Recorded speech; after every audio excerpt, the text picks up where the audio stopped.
I'm Marco Johnson with the Missouri Department of Transportation. I'm here with an update on the Buck O'Neil Bridge project.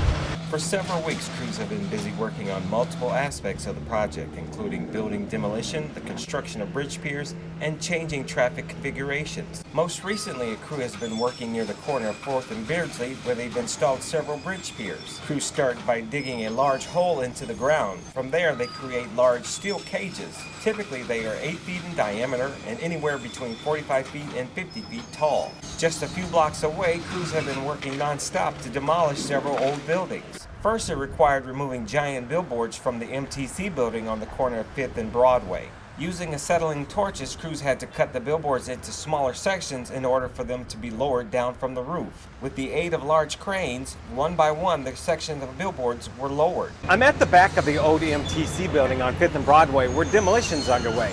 Instead of bringing it down all at once, they're doing it brick by brick and plank by plank so the materials can be recycled.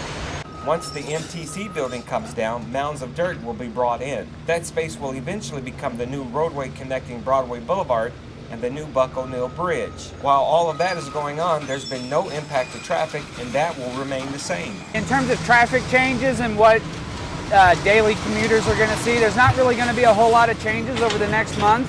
The biggest change to traffic will be at the north interchange by the downtown airport. That's where commuters get on the northbound and southbound 169 highway. Several ramps are closed there. However, that portion of the project should be complete in the next month or so. For more information about the project, go to modot.org/Kansas City, or you can call 888-ASK-MoDOT.